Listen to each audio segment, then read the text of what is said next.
Selamat pagi Bapak Ibu saudara yang terkasih, jemaat Tuhan. Bila saat ini kita berdatang ke hadirat Tuhan dan segenap hati kita untuk kita memuji dan menyembah Dia, untuk kita menikmati berkat Tuhan di pagi hari ini. Kau yang layak.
Ibadah raya pagi hari ini kami alaskan hanya di dalam nama Bapa, dalam Anak-Mu Yesus Kristus, dan di dalam nama Roh Kudus. Amin. Kita baca bersama dari Mazmur 118 ayat 1 sampai 9. Mazmur 118 ayat 1 sampai 9. Kita baca bersama.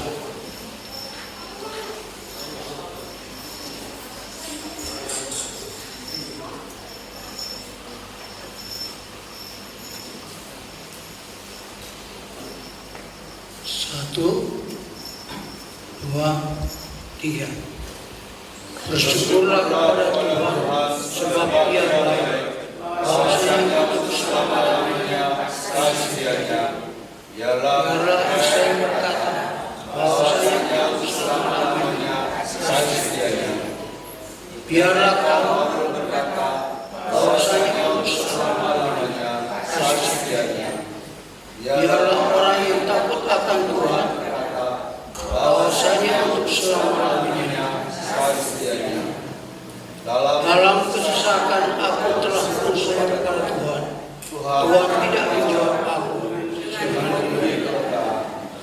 Tuhan aku tidak akan takut. Tuhan di pihakku, tolong aku. Aku akan memandang rendah yang rendah. Lebih baik berlindung pada Tuhan daripada percaya pada manusia. Lebih baik berlindung pada Tuhan daripada percaya pada manusia. Mari kita berdoa. Bapa di surga, kami tahu bahwa Allah Israel, Allah kami, Allah yang tidak pernah meninggalkan kami, tidak pernah membiarkan kami berjalan sendiri, tapi selalu Engkau bersama dengan kami. Dimanapun kami pergi berada, Engkau ada selalu dengan kami. Engkau selalu menolong kami, Engkau selalu menjaga kami, memelihara kami. Kami sungguh bersyukur bahwa sampai detik ini kami boleh merasakan dan menikmati kasih setia Tuhan dalam hidup ini. Kami juga bersyukur kepada Tuhan bahwa hari ini adalah hari perhentian Tuhan, dan Tuhan bisa memberikan kesempatan bagi kami untuk beribadah kepada Tuhan. Kami tahu bahwa Tuhan Engkau melindungi kami dan menjaga kami, membentengi kami sesuai dengan apa yang Tuhan sudah sampaikan kepada kami. Dan itu sebabnya kami serahkan seluruh rangkaian ibadah ini ke dalam tangan Tuhan. Kiranya Tuhan mari memberkati setiap hamba-hamba yang terlibat dalam pelayanan, urapi mereka, pakai mereka menjadi alat dalam tangan Tuhan untuk membawa puji-pujian bagi Tuhan, membawa seluruh jemaat Tuhan masuk dalam hadirat Tuhan lewat puji-pujian, juga firman Tuhan yang disampaikan kepada kami. Karena semuanya dilakukan dengan kekuatan kuasa Tuhan, sehingga tidak seorang pun yang tidak diberkati Tuhan pada pagi hari ini. Dan juga sampai pada perjumpaan Tuhan, kami boleh dapat dikuatkan, diteguhkan iman kami masing-masing. Terima kasih Tuhan. Inilah doa dan ucapan syukur terima kasih kami. Kami serahkan seluruh rangkaian ibadah ini dalam tangan Tuhan. Hanya di dalam nama Yesus kami sudah berdoa dan mengucap syukur semuanya. Amin.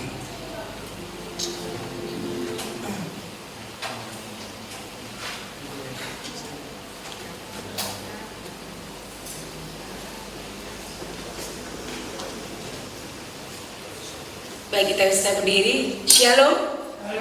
Shalom. Ya.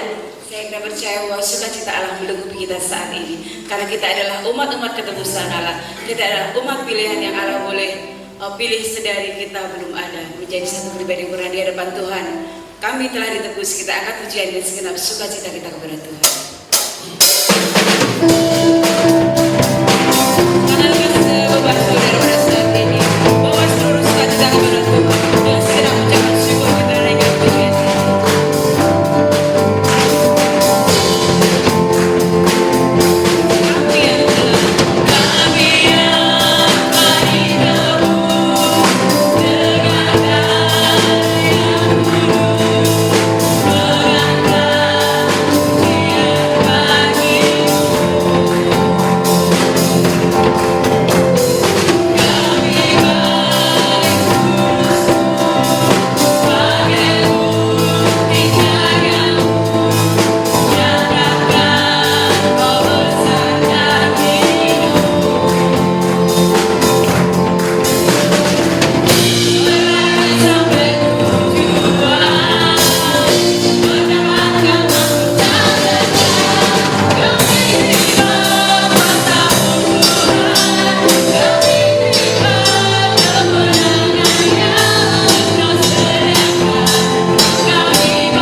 melalui persembahan kita. Sebelumnya, Mbak Esther memimpin kita dalam doa persembahan. Mari kita bersatu di dalam doa. Tuhan Yesus, kami mengucap syukur Tuhan di pagi hari ini kami boleh kembali berkumpul, untuk kami boleh beribadah, untuk kami boleh memuji dan memuliakan nama-Mu Bapa. Dan saat ini Tuhan, tiba saatnya kami akan memberikan setiap persembahan kami. Biarlah kiranya Tuhan Yesus Kau yang memberkati setiap persembahan yang sudah kami persiapkan Tuhan. Tuhan yang akan menyucikan, Tuhan yang akan memuduskan, Tuhan yang akan melayakkan setiap persembahan kami ini Tuhan. Supaya persembahan kami ini boleh sungguh-sungguh berkenan di hadapan-Mu Bapa. Berkati setiap hamba-Mu yang mengelola persembahan ini, Tuhan berikan hikmat kebijaksanaan, sehingga persembahan ini hanya boleh dipakai untuk kemuliaan nama-Mu saja. Terima kasih Tuhan Yesus, hanya di dalam nama-Mu kami berdoa dan mengucap syukur. Haleluya. Amin. Amin. Persembahan kita berikan kepada Tuhan. Kami menyanyikan satu pujian berkat anak cucu. Sungguh besar kasih Allah dalam setiap kehidupan kita. Kita yakin dan percaya bahwa Allah senantiasa memberkati kita.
Ini kiranya firman Tuhan menjadi kekuatan berkat di dalam kita. Kita akan baca dulu dalam Injil Markus pasal yang ke-16.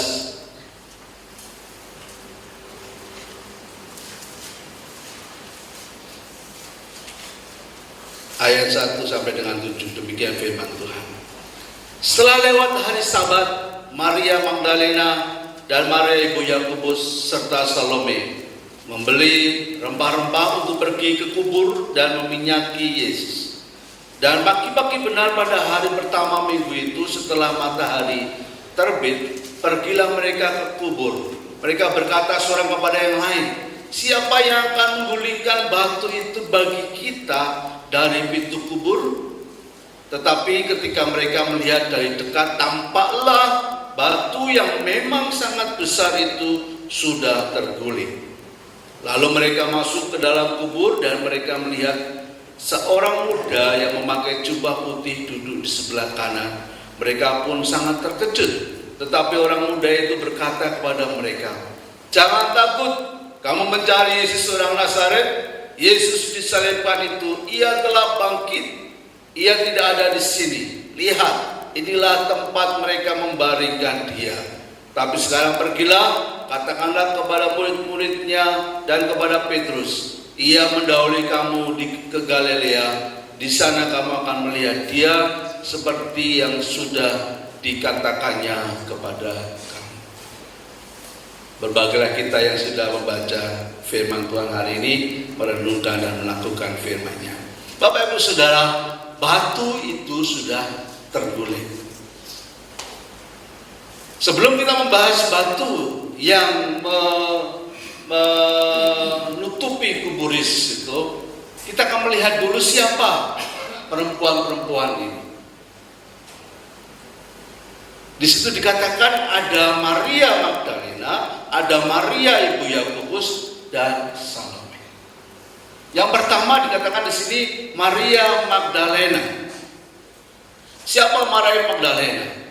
Injil Lukas pasal 8 ayat 2 sampai dengan 3 di situ diceritakan bagaimana mereka melayani Yesus dengan kekayaan mereka. Dan Maria Magdalena ini adalah pribadi yang pernah mengalami kondisi buruk, yaitu ada 7 roh yang menguasai dirinya. Dan Yesus menolong perempuan yang bernama Maria Magdalena ini untuk bisa terlepas dari ikatan 7 roh itu, sehingga dia mengalami kesembuhan. Saat dia mengalami kesembuhan, itulah mulai dia merespon untuk melayani dimanapun Yesus pergi untuk memberitakan Injil. Maka Maria Magdalena mensupport, selalu hadir di mana pelayanan Yesus berjalan, dan kekayaannya yang ada dia mendukung pelayanan yang Yesus lakukan. Yang kedua, kita melihat siapa perempuan yang kedua. Di situ dikatakan Maria ibu Yesus, Maria ibu Yakobus, Maria ibu Yakobus. Nah, Maria ibu Yakobus ini adalah istri dari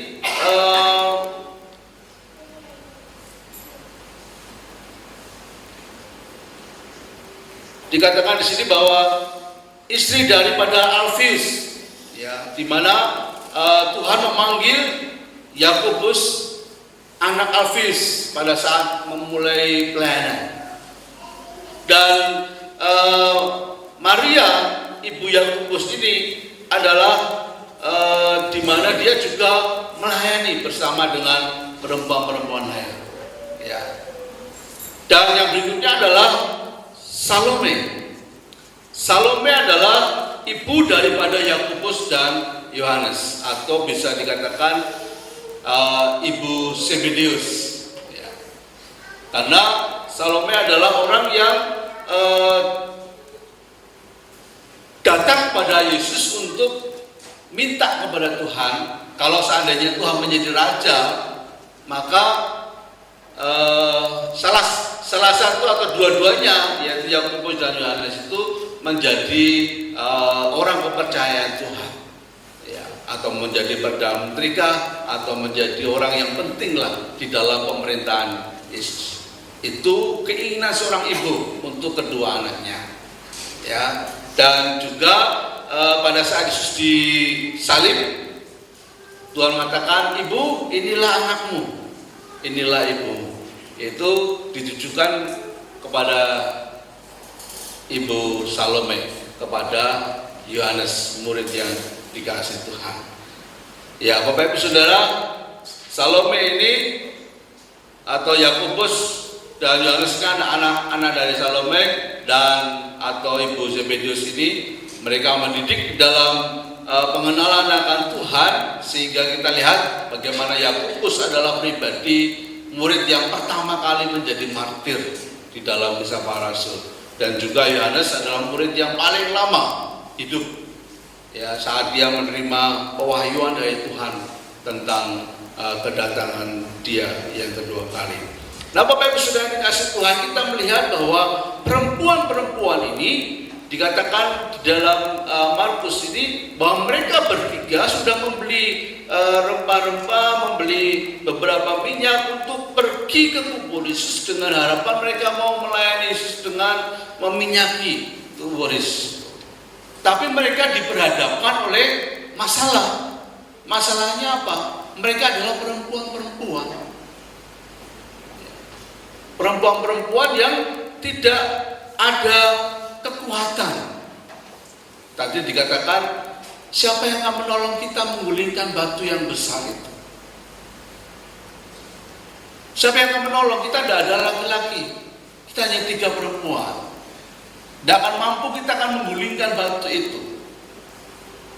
Apalagi di Metreng. Sulit bagi kita, mustahil bagi kita. Nah, Bapak Ibu Saudara yang dikasihi Tuhan, perempuan pada masa Yesus hidup merupakan kaum terpinggirkan yang secara status dan kedudukan tidak terlalu dipandang di tengah-tengah masyarakat timur. Akan tetapi perempuan dalam perjalanan kehidupan Yesus, mereka memberikan perhatian penuh dalam pelayanan. Bapak Ibu Saudara yang dikasihi Tuhan, walaupun mereka adalah orang-orang yang terpinggirkan, orang-orang yang tidak terpandang, tapi mereka ada hati untuk melayani Tuhan. Dan di tengah ketidakberdayaan mereka itu ada solusi yang Tuhan akan nyatakan dalam hidup mereka. Bapak Ibu Saudara, perempuan-perempuan ini juga menggambarkan kita orang percaya. Kita sebagai manusia, kita sebagai orang-orang yang hidup dalam dunia ini, kita mungkin kalau di Indonesia orang sering katakan kita orang-orang minoritas, orang-orang yang tidak berdaya. Kadang-kadang kita sering dipersulit oleh kelompok masyarakat yang bisa dikatakan mayoritas, atau juga sistem di pemerintahan ini. Ya, kalau bangun gereja harus izin sesuai dengan SKB 2 Menteri, harus membuat tanda tangan yang sekian banyak itu. Tetapi Bapak Ibu Saudara yang kasih Tuhan, sebagai orang percaya, kita yang walaupun menghadapi berbagai persoalan permasalahan dalam kehidupan kita ini, kita akan melihat bagaimana kasih Tuhan yang luar biasa yang Tuhan nyatakan dalam hidup kita. Walaupun kita seperti perempuan-perempuan ini yang tidak berdaya, ya, yang diperhadapkan dengan persoalan permasalahan dan kesulitan, hari ini kita akan melihat bagaimana kasih Tuhan yang luar biasa di dalam kehidupan kita. Yang pertama, kita akan melihat bahwa batu yang sudah besar itu sudah terguling. Dan kita melihat bahwa ada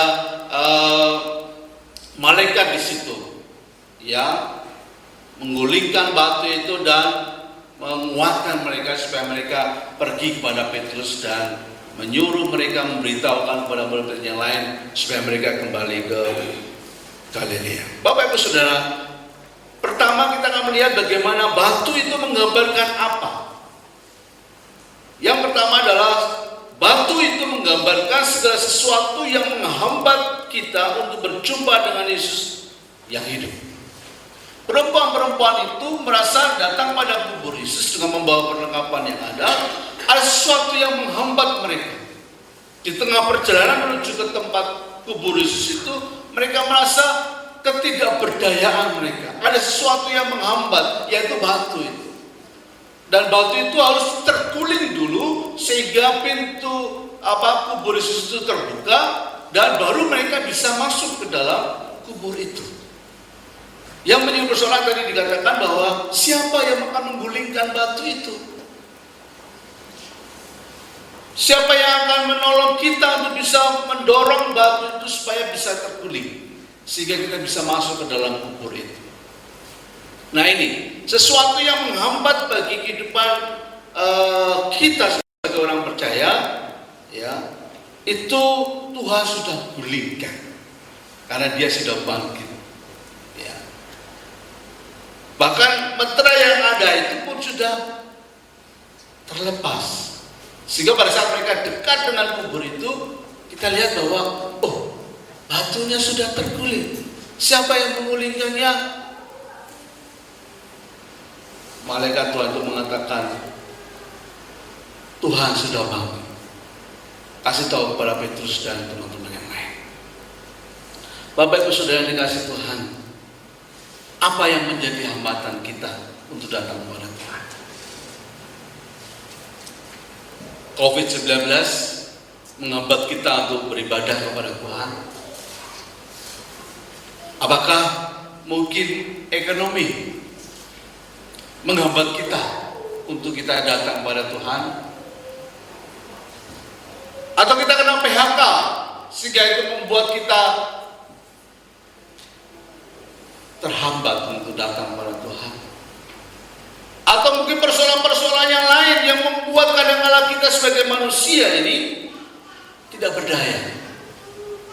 Ya, seolah-olah sopo sing nolong ae dhewe. Ya. Mungkin ancaman, mungkin sebuah penderitaan, sakit.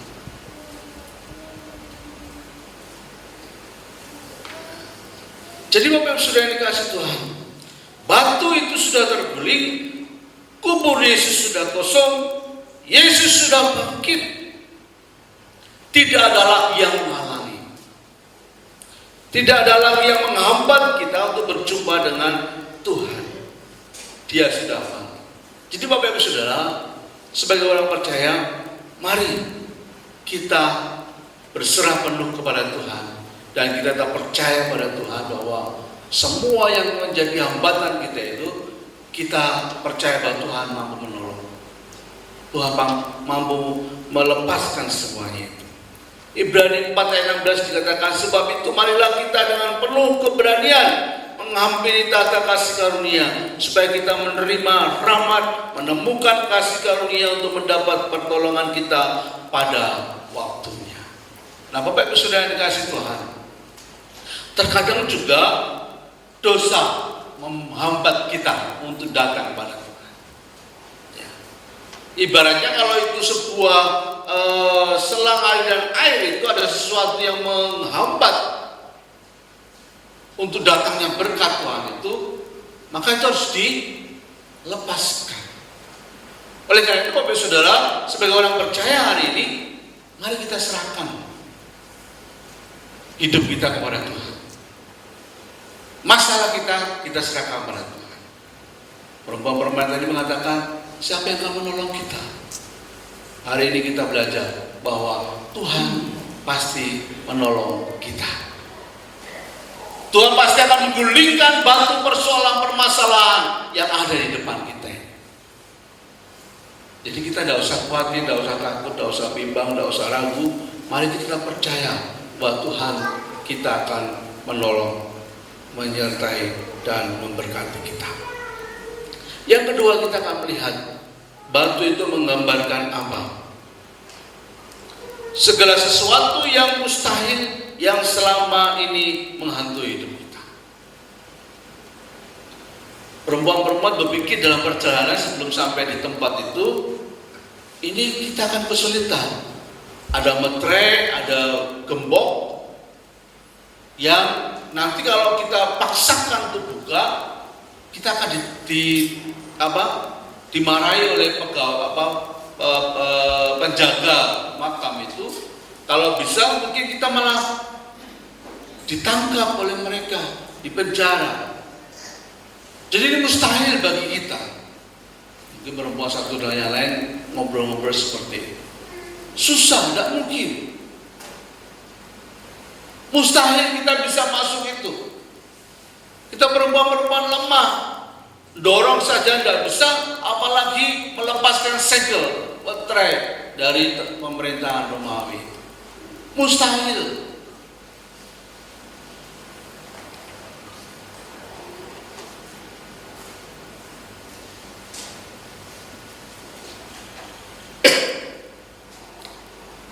Tapi puji kepada Tuhan, Bapak Ibu Saudara yang dikasihi Tuhan, bagi Allah tidak ada perkara yang mustahil. Bagi Allah, bagi Tuhan tidak ada perkara yang mustahil. Bagi kita mungkin mustahil,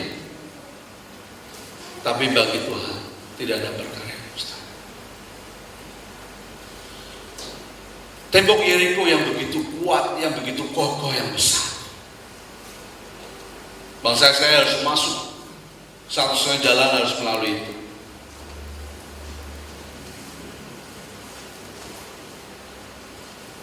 Tuhan katakan pada mereka, Yosua pimpin seluruh umat Israel untuk mengelilingi tembok itu. Mungkin mereka berpikir, loh Tuhan, kita kan mau menyerang, hancurkan saja. Enggak, harus kelilingi aja. Enggak usah berperang, kelilingi tembok itu. Tenang, diam, kelilingi saja. Nanti pas hari yang ke-7 kalian kelilingi sampai 7 kali, dan saat sangkakala dibunyikan maka kalian bersorak bagi Tuhan. Mereka mentaati itu. Mereka percaya apa yang dikatakan Tuhan melalui pemimpin mereka Yosua. Sehingga tembok Yeriko yang begitu kuat, yang begitu besar, apa terjadi Bapak Ibu Saudara? Roboh. Mungkin dalam mereka mengelilingi batu itu orang menghina, mengolok. Tetapi bangsa Israel tetap meyakini bahwa bersama Tuhan mereka bisa. Dan akhirnya tembok itu roboh. Dua kisah lagi. Satu kisah yang berikutnya adalah Goliat dan Daud. Gitu. Goliat menghadapi bangsa Israel, mereka ketakutan semua bangsa Israel. Tidak satu pun berani melawan satu orang. Tapi hanya satu yang berani, yaitu Daud. Goliat membawa pedang, membawa tombak, lembing, lengkap. Sementara Daud hanya bawa apa, Bapak Ibu? Ketempel saja atau pelintun saja dengan batu kali. Mustahil batu kali yang kecil itu bisa menembus dahi daripada Goliat yang pakai mahkota ketopong atau topi perang yang terbuat dari bajai. Secara logika batunya yang hancur, tapi batu yang dilemparkan dengan ketempelnya si Daud itu bisa menembus topi baja itu sampai akhirnya tembus ke kepala dan matilah Goliat. Kenapa? Karena Daud berkata bahwa engkau mendatangi aku dengan pedang, dengan lembing, dengan semua peralatan perang lengkap. Tapi aku mendatangi engkau demi nama Allah barisan Israel. Daud menghadapi Goliat yang besar itu hanya dengan mengimani bahwa Allah umat Israel itu berkuasa. Bapak Ibu Saudara yang dikasihi Tuhan, hari ini kita juga belajar bahwa walaupun perempuan-perempuan ini melihat bahwa mustahil batu besar itu bisa kita gulingkan, tetapi kenyataannya bahwa akhirnya batu itu berguling. Nah Bapak Ibu Saudara, dalam kehidupan kita akan diperhadapkan oleh ke depan ini hari-hari yang sulit, yang mungkin itu bagi kita sangat mustahil. Tapi hari ini kita akan belajar untuk kita mempercayai bahwa Tuhan akan menolong kita. Kenapa? Karena Dia sudah bangkit. Dia adalah pribadi Allah yang hidup, Allah yang berkuasa, yang selalu hadir dalam hidup kita. Sehingga kita mau belajar hari ini. Yang kedua, di tengah kemustahilan kita, Allah akan menolong kita. Sehingga apa yang bagi kita mustahil, bagi Tuhan tidak ada yang mustahil. Matius 17 ayat 20 dikatakan, Ia berkata pada mereka, karena kamu kurang percaya, sebab aku berkata kepadamu, sesungguhnya sekiranya kamu mempunyai iman sebesar biji sawi saja, kamu dapat berkata kepada gunung ini, pindah dari tempat ini ke sana, maka gunung ini akan pindah, dan takkan ada yang mustahil bagimu. Allah yang kita percaya itu adalah Allah yang mampu, dan tidak ada perkara yang mustahil bagi Allah. Kita juga ada orang yang percaya kepada Tuhan, maka tidak ada perkara yang mustahil bagi Tuhan. Pasti akan menolong kita. Tuhan akan pasti memberikan solusi yang terbaik di dalam kehidupan kita. Akhir khotbah saya hari ini, Bapak Ibu Saudara, mari sebagai orang percaya, Tuhan Yesus sudah bangkit, Tuhan Yesus sudah hidup, Tuhan Yesus sudah mengatasi kematian, dan batu yang menghalangi dalam kuburnya Yesus itu sudah terguling. Artinya bahwa semua persoalan manusia ini sudah digulingkan oleh Tuhan, sudah dikalahkan oleh Tuhan, sudah diatasi oleh Tuhan. Sehingga kita orang percaya tidak boleh ada keraguan. Tidak ada keraguan. 1 Korintus 10 ayat 13 dikatakan, pencobaan-pencobaan yang kamu alami ialah pencobaan-pencobaan yang biasa, yang tidak melebihi kekuatan manusia. Sebab Allah setia, dan karena itu Ia tidak akan membiarkan kamu dicobai melampaui kekuatanmu. Pada waktu kamu dicobai, Ia akan memberikan kepadamu apa, Bapak Ibu Saudara? Jalan keluar, sehingga kamu dapat menanggungnya. Batu tadi yang menggambarkan ketidakberdayaan kita, hambatan-hambatan dalam hidup kita, ketidakmustahilan dalam hidup kita itu dikatakan dalam 1 Korintus ini bahwa semuanya kita bisa atasi bersama dengan Tuhan. Semua masalah persoalan itu biasa, dan Tuhan akan memberikan solusi yang terbaik atas semua persoalan kita. Jadi Bapak Ibu Saudara, kita harus hadapi hidup ini walaupun penuh dengan tantangan, kesulitan. Kita hadapi dan kita pasti bisa, karena ada Tuhan bersama kita. Filipi 4 ayat yang ke-13 dikatakan, segala perkara dapat kutanggung di dalam Dia yang memberi kekuatan kepada. Segala perkara, sebesar apapun perkara, kesulitan, masalah, kita mampu bisa atasi, karena ada kekuatan Tuhan yang bersama dengan kita. Jadi jangan kita pesimis, jangan kita takut, jangan kita ragu. Walaupun kita diperhadapkan dengan batu yang besar, dengan persoalan yang besar, kita bisa atasi. Kenapa? Karena Tuhan sudah atasi semuanya. Batu itu sudah terguling, persoalan sudah tersingkir dari kita. Sehingga yang ada bagi kita adalah pujian syukur kita kepada Tuhan, karena Tuhan sudah menolong kita. Tuhan sudah memberi kemenangan bagi kita.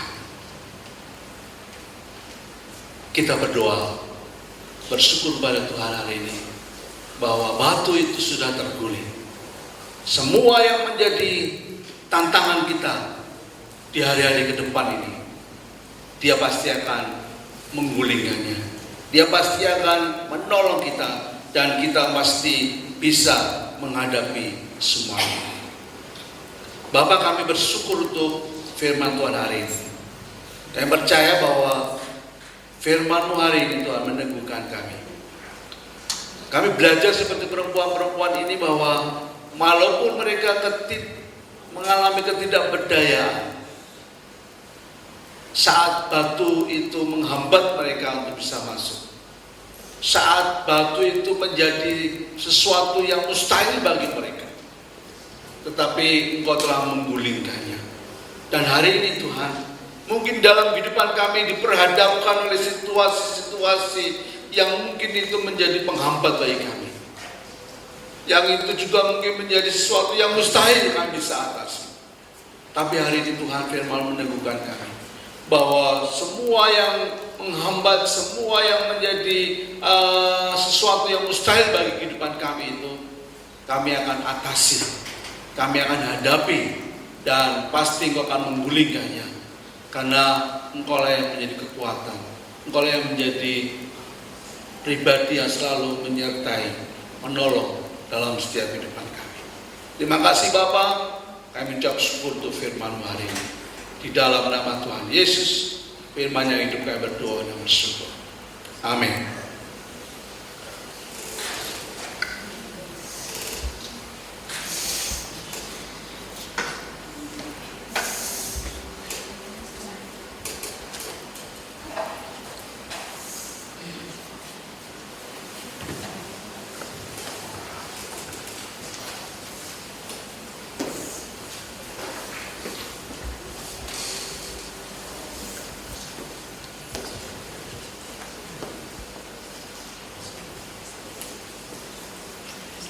Kita akan masuk dalam perjamuan pagi ini. Tapi saya baca beberapa ayat untuk kita renungkan kembali tentang peristiwa yang terjadi pada Tuhan Yesus sebelum Dia datang ke dalam dunia.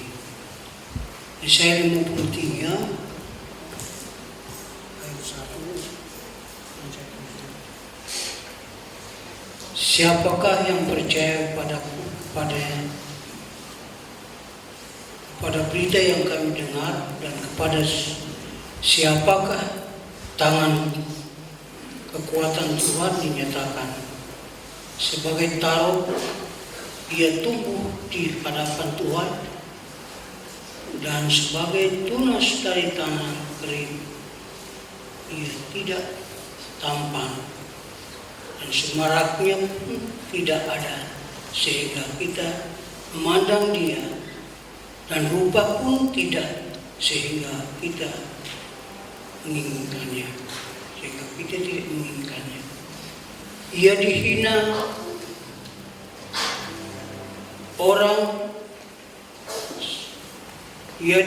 dan dihindari orang, seorang yang patuh kesengsaraan dan yang bisa menderita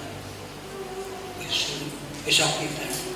Ia sangat dihina sehingga orang menutup mukanya terhadap Dia, dan bagi kita pun Dia tidak masuk hitungan. Tapi sesungguhnya penyakit kita lah yang ditanggungnya, dan kesengsaraan kita yang dipikulnya. Padahal kita mengira dia kena tulah, dipukul dan dihina Allah. Tapi Dia tertikam oleh karena pemberontakan kita. Ia diremukkan oleh karena kejahatan kita. Ganjaran yang mendatangkan keselamatan bagi kita ditimpakan kepadanya, dan oleh bilur-bilurnya kita menjadi sembuh. Kita sekalian sesat seperti domba, masing-masing kita mengambil jalannya sendiri. Tapi Tuhan telah menimpakan kepadanya kejahatan kita sekalian.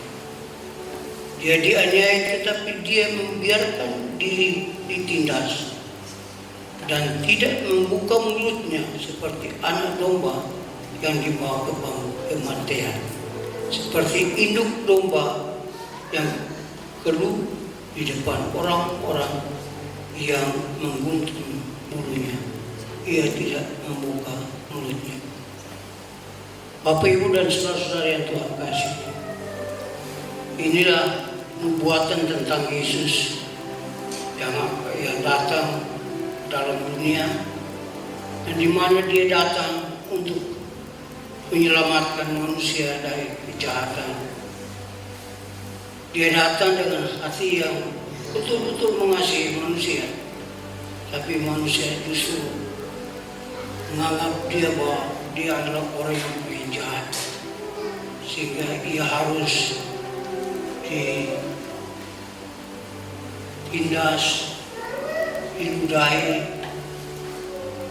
dipukul, ditampar, bahkan disalibkan, hanya oleh karena dia rela untuk menebus kita, rela untuk mengerjakan karya keselamatan bagi kita dengan penuh rasa syukur bahwa ia bisa dapat melakukan itu bagi kita.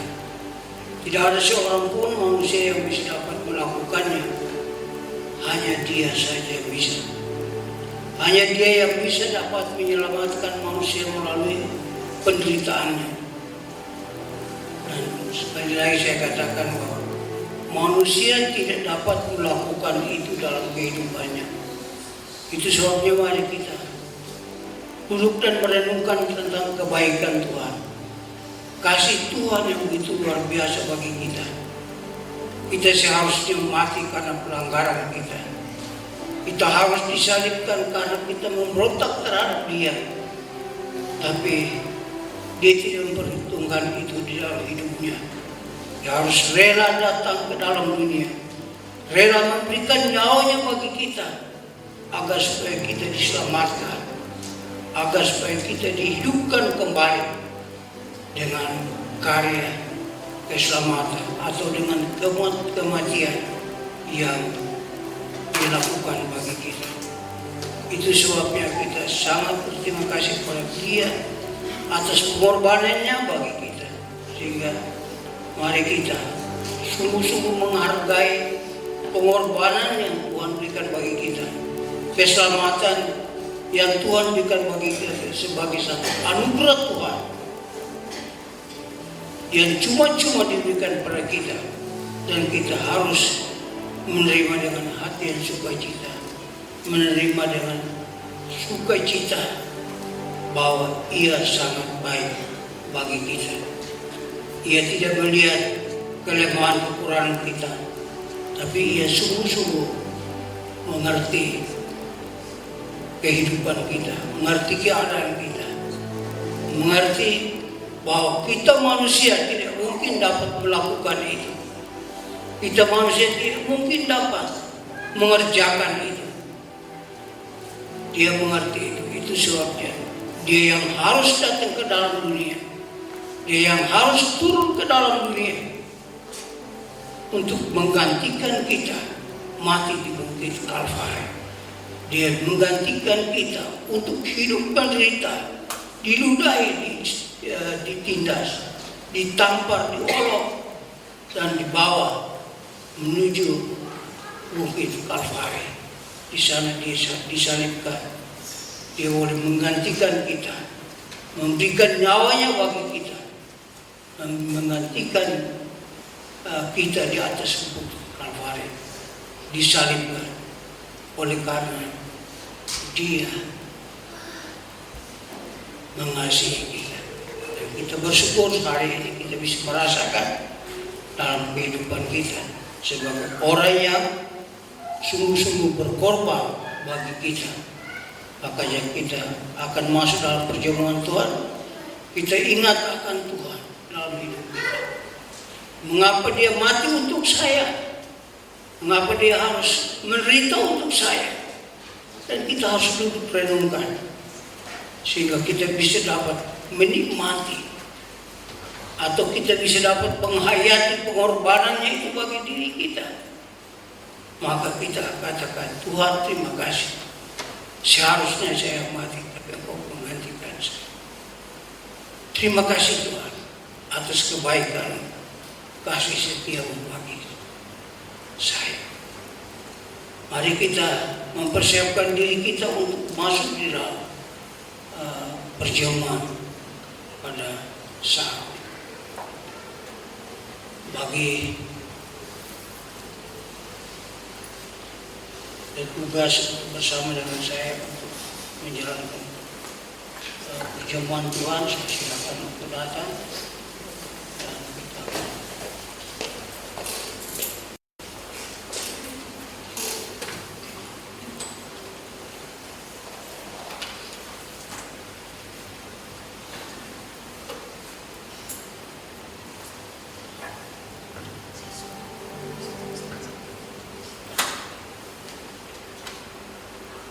sambil perjumpaan dijalankan, kita akan menyanyi kemenangan ini Mazmur 49, nyawaku diberikan bagi.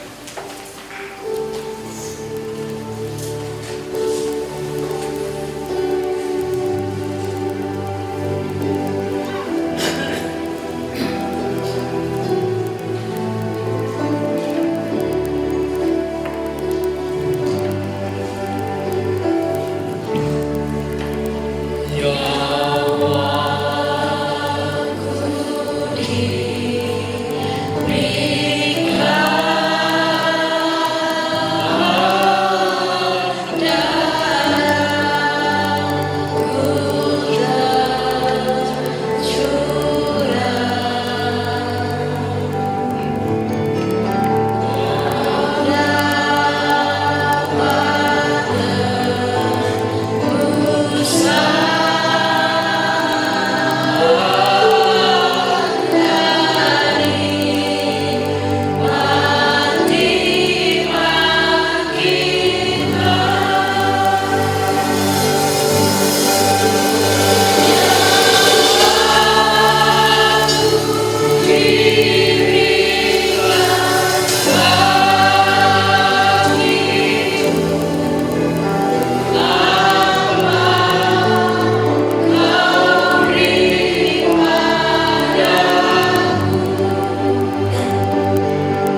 Bapak Ibu dan saudara yang Tuhan kasihi,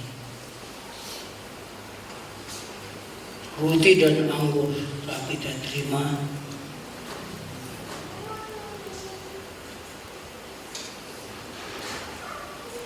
Kita akan siap untuk menikmatinya.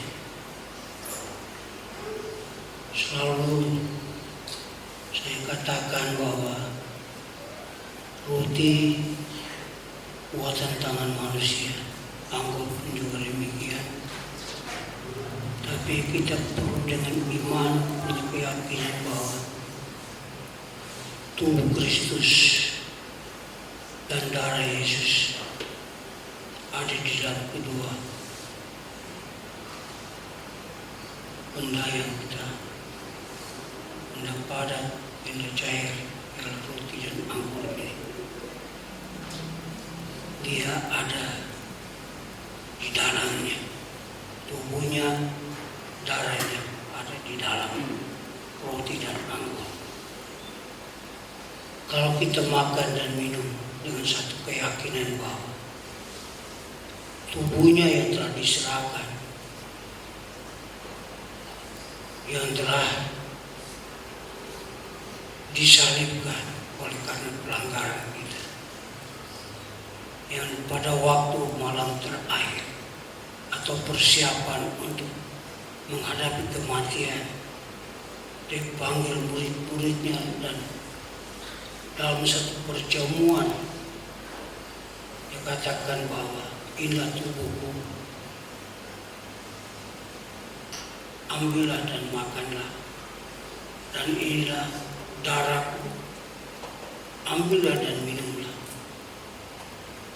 Berarti kita yakin bahwa walaupun kita bukan makan tubuh Kristus, bukan minum darah Kristus, tapi kita percaya bahwa tubuh dan darah Kristus telah menjelma di dalam anggur dan roti, telah menyatu sehingga pada waktu kita makan dan kita minum, kita yakin bahwa tubuh yang diserahkan itu, yang oleh karena dosa kita, oleh karena pelanggaran kita, maka kita akan memperoleh kekuatan kesehatan dari Tuhan. Kita betul-betul yakin bahwa Dia sungguh baik, yang melakukan itu semuanya bagi kita, sehingga kita boleh dapat makan dan minum roti ini. Kita akan ingat akan kebaikannya, kita akan ingat akan pengorbanannya bagi kita, karya keselamatan yang dikerjakan bagi kita lewat kematian dan kebangkitannya.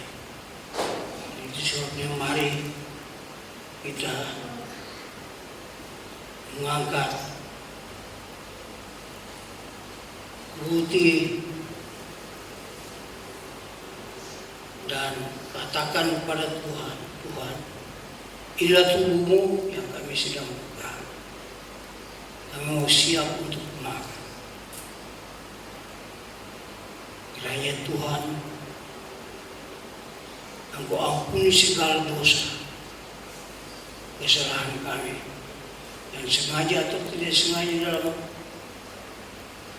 hari-hari yang telah kami lewati atau sebulan yang kami lewati ini. Ada kesalahan, pelanggaran, Tuhan ampuni, sucikan kami, agar supaya tidak menjadi batu sandungan dalam kehidupan kami, tidak menjadi penghalang bagi kami untuk menikmati berkat Tuhan melalui roti dan anggur. Terima kasih banyak ya Tuhan. Terima kasih. Tiap-tiap kami yang ada di sini Tuhan, Engkau tahu hati kami, Engkau tahu keadaan kami, Engkau tahu pribadi kami. Karena tidak ada sesuatu yang tersembunyi di hadapan Tuhan. Di hadapan Engkau kami telanjang. Itu sebabnya kami datang dan merendahkan diri di hadapan Tuhan. Mohon pengampunan daripadamu. Mohon pengudusan daripadamu. Agar supaya pada waktu kami makan dan minum roti dan anggur ini, kami diberkati oleh Tuhan. Kami diberi kekuatan, kesehatan yang sempurna dari Tuhan. Sehingga Tuhan kami ini kami mampu untuk memuliakan nama Tuhan. Terima kasih banyak ya Tuhan. Terima kasih. Inilah doa dan ucapan sebuah terima kasih. Dalam nama Yesus kami sudah berdoa. Sebab setiap kali kamu makan roti dan minum cawan itu, kamu memberitakan kematian Tuhan sampai Ia datang balik.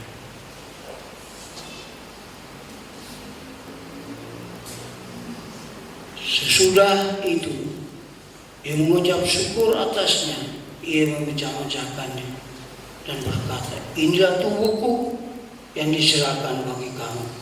Perbuatan ini menjadi peringatan akan aku. Mari kita makan bersama.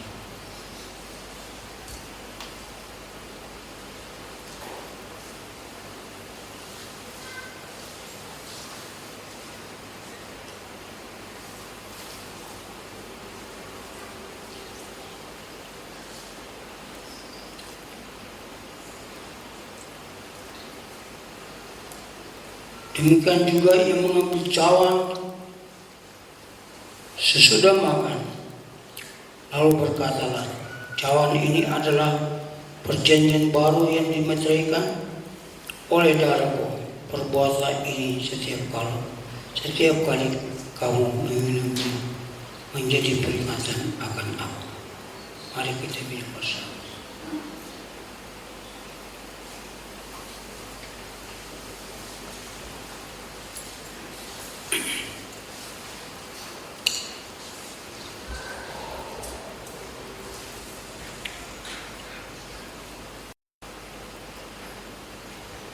Minta Pak Fendi mengucap syukur atas perjamuan Tuhan. Bapa di surga, kami sembah di dalam nama Tuhan Yesus, kuasa Roh Kudus yang senantiasa memelihara kehidupan kami. Kami ucap syukur pagi hari ini kami boleh melaksanakan jamuan kudus yang mengingatkan kami akan pengorbanan Tuhan di kayu salib. Melalui kematian Tuhan, sehingga hidup kami disempurnakan. Bahkan kebangkitan yang membebaskan kami dari kematian kekal yang seharusnya kami ditempatkan dan tidak layak untuk berhadapan dengan Tuhan. Tapi Tuhan sudah selesaikan semuanya sehingga kami boleh datang kepada Dia. Terima kasih ya Tuhan, terima kasih. Mulai saat ini Tuhan, dengan kebangkitan-Mu, kami merasa begitu Tuhan mengasihi kami, tidak memandang akan kesalahan kami, tetapi Tuhan sudah setia, sehingga kami yang sakit Tuhan sembuhkan, yang mengalami beban berat Tuhan berikan jalan keluar. Terima kasih atas berkat Dia Tuhan, sehingga kami boleh menjadi hidup menjadi anak-anak Tuhan. Kami bersyukur hanya di dalam nama Tuhan Yesus. Haleluya. Amin. Mari kita kembalikan responsnya. Kita menyanyi kemenangan iman nomor 70.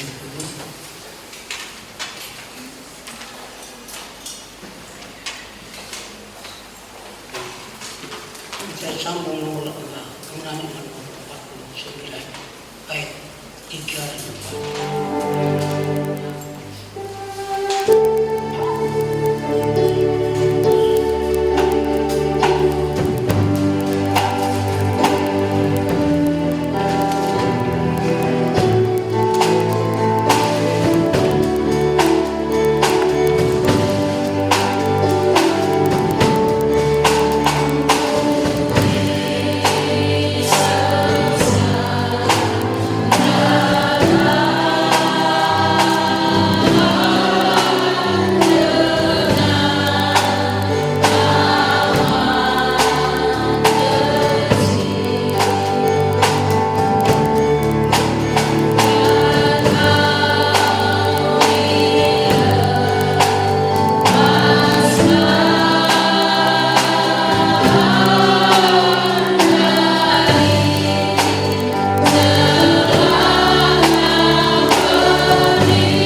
jemaat kita.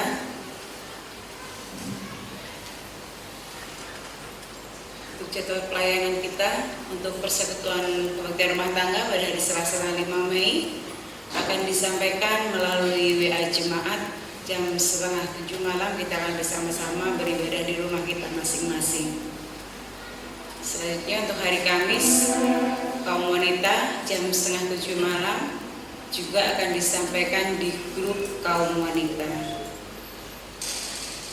Selanjutnya ibadah doa akan dilakukan di tempat ini pada hari Jumat tanggal 8 Mei jam 7 malam. Untuk yang melayani MC Bapak Heru, untuk firman Tuhan dilayani oleh Bapak Effendi. Bapak Ibu Saudara jemaat yang terkasih yang tergerak bisa datang bersama kita bersama-sama berdoa. Selanjutnya untuk jadwal petugas ibadah raya Minggu pagi tanggal 10 Mei untuk MC Ibu Esther Kristiningsih, untuk singer Ibu Fitri, Saudari Natalisa dan Saudari Febriaya. Firman Tuhan disampaikan oleh Bapak Pendeta Ayub, musik diiringi oleh Bapak Salomo, Bapak Daniel dan Saudara Filan, sound dan LCD Bapak Anton dan Saudara Nathanael. Selanjutnya demikian laporan persembahan kita yang masuk di minggu keempat bulan April tahun 2020. Bapak Ibu sudah bisa saksikan di layar. Juga untuk laporan perpuluhan yang masuk pada minggu keempat bulan April tahun 2020. Demikian warta jemaat yang kami sampaikan. Selamat hari Minggu, Tuhan Yesus memberkati.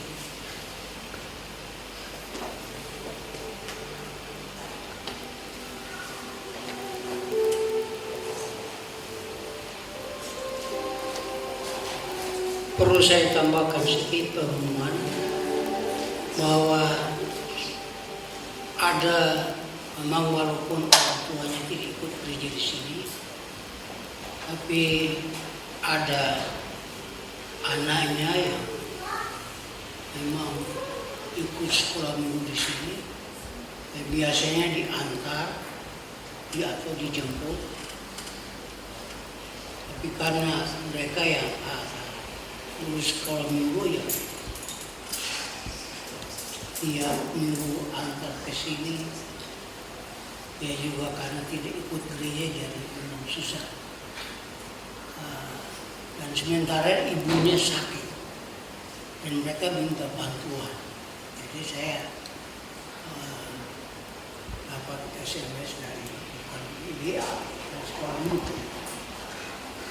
Jadi kalau ada kita di antara kita yang merasa beban untuk menolong anak ini, karena ibunya sedang terbaring di rumah atau sudah masuk di rumah. Itu suaminya sudah berpisah dengan istrinya, jadi dia hidup tanpa suami, dan itu sebabnya kasihan kesulitan yang diterima. Nah itu sebabnya bagi bapak ibu yang merasa terbeban, silakan. Saya sudah beli sembako, mungkin ada yang mau ini hari ini, nanti Elvina akan bawa ke ya, yang bisa dimakan, ada yang bisa dimakan langsung kasih. Yang bisa untuk 1, 2, 3, 4 hari, itu berarti yang mentah ya, yang bisa dimakan langsung ada juga. Nah, jadi mari kita tidak melihat bahwa itu anak orang tuanya gereja di sini atau tidak. Mari kita mau membantu dia, membantu mereka. Ya, itulah sesama kita yang kesulitan kita bantu. Jadi itu sebabnya mari kita dengan hati terbuka untuk bisa dapat memberi itu.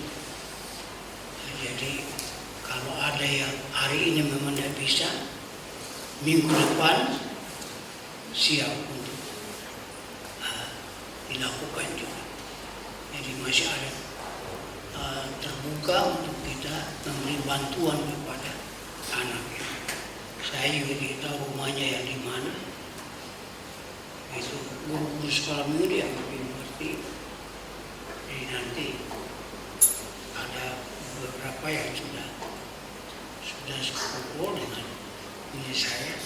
Jadi kemarin saya pesan itu dari guru, kemudian ada di situ dan beberapa. Cuma saya mau tanya, ada yang punya gula 1 kilo gram itu ada ketinggalan di sini. Siapa yang punya? Silakan ambil. Semua buatan dari Oh gitu. Soalnya taruh di luar, jadi saya tidak tahu ini sumbangan atau apa gitu. Nah, jadi itu saya ada simpan di situ, jadi kamu ambil bawa pulang itu silakan. kasih Pak. Ya, jadi itu yang perlu saya sampaikan kepada kita. Dan mari harapan saya bahwa yang tidak hadir tetap kita layani seperti keputusan kita bersama, dan tidak mungkin tidak akan dilayani. Tapi memang itu ada resikonya juga. Sementara kita sedang dengar firman Tuhan, anak mengganggu ataupun juga ada yang datang di rumah kita, itu sangat memungkinkan. Saya dengar dari Dayu, anaknya Pak Ayu, Pendeta Ayu, pada waktu saya ke rumahnya, kami cerita, ya wah, memang susah juga. Saya lagi angkat perjumpaan ini, tinggi-tinggi begini, itu sedang ada online, jadi dia angkat begini. Pas Dayu, wah, lalu kelasnya ditinggal di sampingnya, jadi dia tidak jadi ikut perjamuan. Memang ada kendalanya seperti ini. Jadi mari kita yang sungguh-sungguh, memang orang tidak tahu kita apakah ada ibadah atau tidak. Nah, soalnya tetangga pun juga tidak mengerti. Jadi tergantung dari kita saja. Jadi harapan saya betul-betul mengikuti firman Tuhan sampai selesai. Jangan sampai ada yang ikut hanya 1 menit, 2 menit, terus urus barang lain. Itu namanya. Jadi itu berarti ibadah resmi, ya, ibadah resmi. Dan itu yang harus kita lakukan. Ya, itu yang saya perlu sampaikan. Dan saya juga terus pada Tuhan. Saya dalam keadaan lemah, angkat kaki juga susah. Karena beberapa hari lalu saya sakit, hari Kamis. Saya sakit, tidak bisa jalan. Sedikit sulit bagi saya. Puji Tuhan, Tuhan sudah pulihkan saya, sembuhkan saya sehingga saya bisa ikut ambil bagian dalam pelayanan bersama. Ya, itu saja yang saya sampaikan kepada kita, dan mari kita berdiri bersama dan kita akan mengakhiri ibadah kita dengan kemenangan iman nomor 70.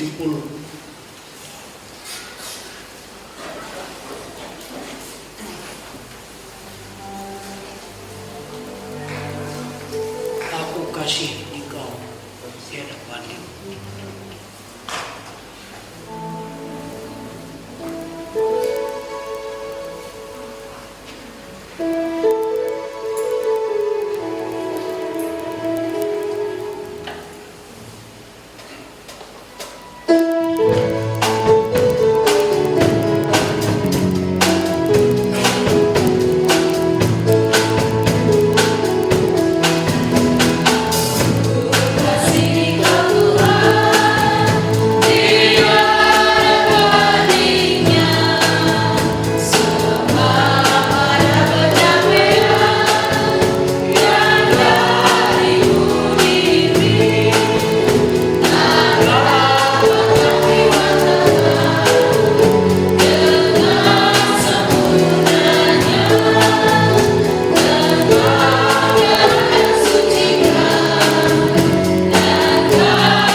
Hamba berdoa dan menyerahkan seluruh jemaat Tuhan,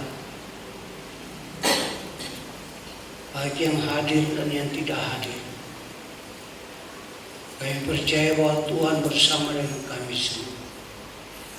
Tuhan juga akan pelihara dan lindungi mereka. Engkau sertai mereka. Dan biarlah mereka juga mendapat ketenangan di rumah. Dan biarlah mereka tahu bahwa Yesus bersama dengan mereka. Dan mereka boleh mampu menjalani kehidupan ini dan menyerahkan hidup mereka ke dalam tangan Tuhan. Biarlah Tuhan sendiri yang memimpin, menuntun langkah hidup mereka. Jauhkan mereka dari sakit penyakit.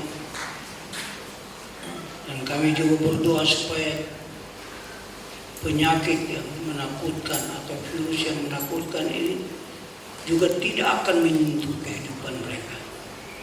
Mereka tetap keadaan sehat sampai pada masa kesulitan ini akan melewati kami.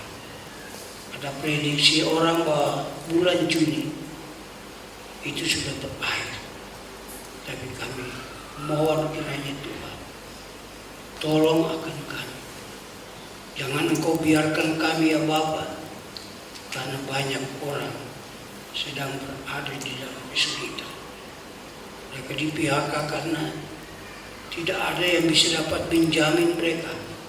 Perusahaan-perusahaan sudah mulai menuju pada kehancuran. Dan itu sebabnya banyak orang di PHK. Kami mohon kiranya Tuhan kuatkan iman mereka, teguhkan hati mereka. Dan biarlah mereka terus memandang kepada Tuhan, khususnya bagi jemaat Tuhan di tempat.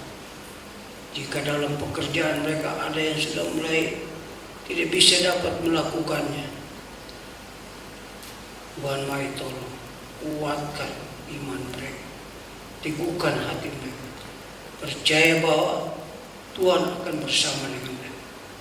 Tuhan tidak pernah meninggalkan mereka. Tuhan akan menyiapkan segala sesuatu yang mereka butuhkan, sehingga mereka boleh dapat menikmati. Mereka boleh dapat memuji memuliakan Tuhan. Anak-anak mereka, Engkau pelihara mereka, Engkau rawat mereka ya Bapa. Engkau jangan biarkan mereka, supaya mereka juga tetap menikmati apa peristiwa yang sekarang terjadi, sehingga menjadi satu kesaksian bagi mereka pada hari-hari yang akan datang. Dan mereka tidak akan melupakan bahwa Tuhan itu baik. Dalam keadaan kesulitan yang mereka hadapi ini, Allah tidak pernah meninggalkan mereka. Sehingga mereka boleh dapat menyaksikan itu kepada orang lain. Atau bisa dapat mereka katakan bahwa sungguh luar biasa. Tuhan tetap memelihara, melindungi, dan memberkati mereka. Mencukupi apa yang mereka butuhkan. Dan penyakit ini tidak menimpa dalam hidup mereka. Mereka menceritakan itu bahwa Allah itu luar biasa. Allah yang mereka sembah sujud, Allah yang mereka imani itu tidak pernah meninggalkan dan membiarkan mereka. Kami berdoa bagi jemaat Tuhan yang dalam keadaan sakit. Kami berdoa Tuhan tolong ulurkan tangan-Mu dan jamahkan mereka masing-masing. Dan biarlah mereka boleh dipulihkan sesuai dengan kehendak dan rencana yang Bapa. Kami berdoa supaya Tuhan selalu memberikan penghiburan kekuatan bagi mereka. Dan bahwa segala sesuatu yang terjadi tentu saja ada di dalam pengetahuan Tuhan. Sekecil apapun yang terjadi, tidak di luar daripada kehendak Tuhan. Pasti Tuhan tahu semua. Tuhan mengerti semua. Dan itu sebabnya kami serahkan dalam tangan Tuhan. Apapun yang sekecil apapun yang sedang terjadi dalam jemaat ini, Tuhan mari ulurkan tangan-Mu, jamahkan mereka, angkat semua masalah persoalan yang mereka hadapi, sehingga mereka selalu memuliakan nama Tuhan, selalu mensyukuri atas kebaikan Tuhan yang Tuhan buat dalam kehidupan mereka. Doa kiranya dalam keadaan-keadaan seperti itu, semangat mereka tidak pernah berubah, tetap beribadah, tetap melayani Tuhan, tetap mensyukuri atas kasih karunia Tuhan dalam hidup. Terima kasih. Kami berdoa bagi mereka yang tidak hadir. Tapi Tuhan ada kesempatan mereka untuk mendengarkan firman Tuhan lewat online. Rekaman yang akan dikirimkan kepada mereka. Biar mereka betul-betul mendengarkan firman Tuhan yang akan disampaikan. Dan biar mereka diberkati oleh Tuhan. Dan sehingga nama Tuhan dipuji dan ditinggi. Terima kasih banyak ya Tuhan. Terima kasih. Bentar kami akan pulang ke rumah kami masing-masing. Tapi dalam perjalanan kami, dalam sepanjang hari ini kami mohon tuntunan, pimpinan, penyertaan Tuhan dalam hidup kami. Kami mohon berkat Tuhan selalu berlimpah dalam diri kami. Baik berkat jasmani maupun berkat Tuhan. Seluruh jemaat Tuhan telah mentaati firman Tuhan dan melakukan firman Tuhan dalam hidup mereka. Sekecil apapun yang mereka lakukan untuk Tuhan, mari Engkau perhitungkan semua itu. Dan Engkau memberikan berkat lebih daripada apa yang mereka berikan kepada Tuhan. Terima kasih Tuhan. Dan kami berdoa supaya Tuhan selalu memberikan kekuatan kesal. Rumah tangga Engkau memberkati, anak-anak mereka Engkau berkati, pekerjaan mereka Engkau berkati, usaha mereka Engkau berkati. Percaya Tuhan tidak akan meninggalkan mereka, Tuhan tidak akan membiarkan mereka, tetapi Engkau selalu menyatakan cinta kasih-Mu kepada mereka, sehingga mereka tetap memuliakan Tuhan, menceritakan tentang kasih-Mu, anugerah-Mu, keselamatan bagi orang lain, sehingga mereka juga memuliakan nama Tuhan. Terima kasih banyak ya Tuhan, terima kasih. Akhirnya Bapak Ibu jemaat Tuhan yang Tuhan kasih, mari kita berdoa untuk anaknya, orang tuanya yang sedang dalam keadaan sakit. Biar Tuhan jamah dia, berikan kesembuhan, berikan pemulihan bagi dia. Memang kami tidak bersama dengan dia, kami tidak melihat kondisinya, tapi kami hanya mendengar. Kami tahu Tuhan, Engkau lebih tahu daripada kami, Engkau lebih mengerti daripada kami. Kami mohon belas kasihan daripada turun ke atas dia, sembuhkan dia, pulihkan dia, karena satu-satunya dia yang akan menghidupi anaknya. Sebab itu Tuhan, Kau jangan biarkan dia hidup dalam penderitaan, dan akhirnya anak-anak mereka juga ikut menderita. Tuhan angkat semua penderitaan dari dia. Terima kasih banyak ya Tuhan. Terima kasih. Jemaat Tuhan yang Tuhan kasih, ulanglah dengan selamat dan terimalah berkat Tuhan. Turunlah kiranya atasmu anugerah dan selamat dari Allah Bapa, kasih dan anugerah daripada Kristus Yesus, persekutuan daripada Roh-Mu yang kudus, senantiasa memelihara dan menyertai kami, menuntun kami dari sekarang sampai selama-lamanya. Amin.